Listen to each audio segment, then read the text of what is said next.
All right, let's get right into it. On the political stage of Nepal, there's a story unfolding, and it's a big one. It's a story about ambition, power, rebellion, and really the raw voice of the people. And it all centers on one man who has just completely shaken the foundations of the establishment. You know, this isn't just another political biography. It's more like the chronicle of a phenomenon.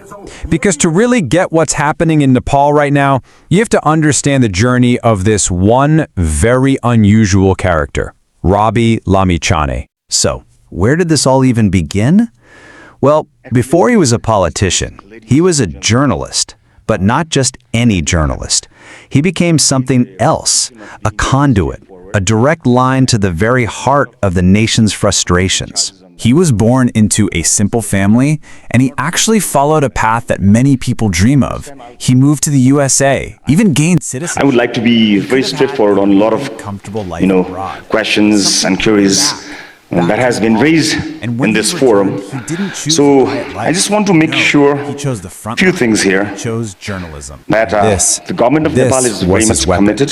The TV show Sita Kura Janatasana wasn't just a news program. It was a total revolution in broadcasting. It basically cut out the middleman. Instead of reporters telling the story, the victims themselves, the people cheated by corruption, ignored by the state, they spoke directly to the entire nation. And it was this direct connection that made him a household name seemingly overnight. And he didn't just talk, the man endured. In 2013, he hosted a talk show for 62 hours straight. That set a Guinness World Record. This wasn't just some stunt, it was a statement of incredible determination that put Nepal on the global stage. But he wasn't satisfied with just exposing problems anymore. He decided he wanted to try and fix them. So from the newsroom, he stepped right into the political storm. And in doing so, he pretty much became the storm itself.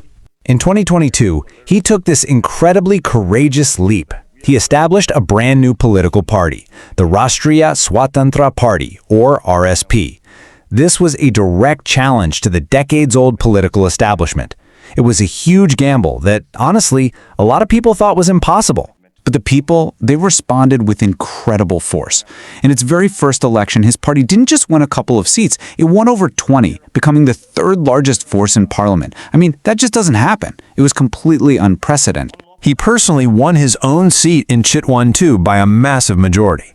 And his party's success was so huge that he was appointed Deputy Prime Minister and Home Minister.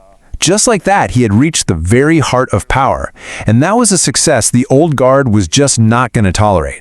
And this is where the story takes a really dark turn. His success didn't just earn him rivals. It triggered a powerful, systematic backlash from the very state he was now a part of. It came in waves, one after another. First, a citizenship controversy popped up, questioning if he was even eligible to hold office. That led to the Supreme Court stripping him of all his posts.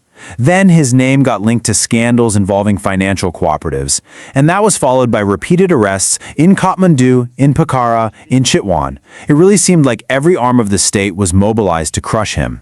But he refused to break. After being kicked out of office, he contested the by-election for the very same seat. And the result? He won again, this time with an even bigger majority.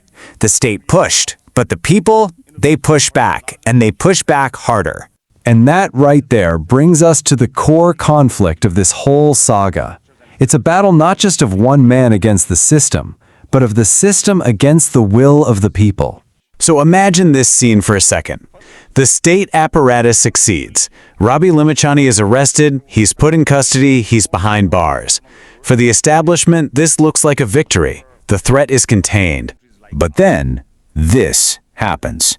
For every single moment he spent inside, thousands and thousands of his supporters flooded the streets outside, chanting his name. This stark contrast tells you everything about where his real power lies. It's not in a government office, it's in the hearts of the people on the street. Their support was so massive, it sent a tremor of fear through the old political elite. Because the fight he represents, it's a generational one. On one side, you've got the old guard, right? Parties that have ruled for decades, often accused of being stuck in corruption and cronyism. And on the other side, you have Rabi's movement, filled with young, educated professionals, new faces demanding a totally new way of doing things. You see, the old guard criticizes them for their lack of experience, but the people have a pretty powerful comeback, and it's encapsulated in this quote. It's a direct rejection of the past, and it's a desperate plea for a future that's built not on old habits, but on new courage. So, where does all this leave Nepal today?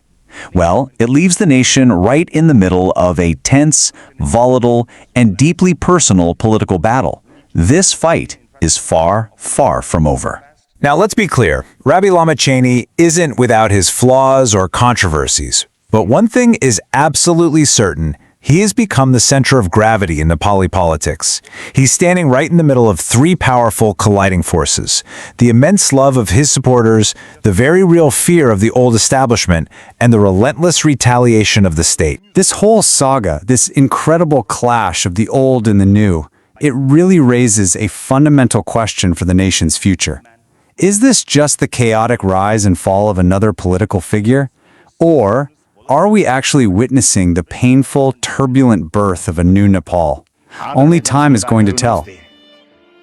विशेष गरेर सहकारी पीडित लाखौं दाजुभाइ दिदीबहिनीहरूलाई मेरो विशेष सम्झना छ।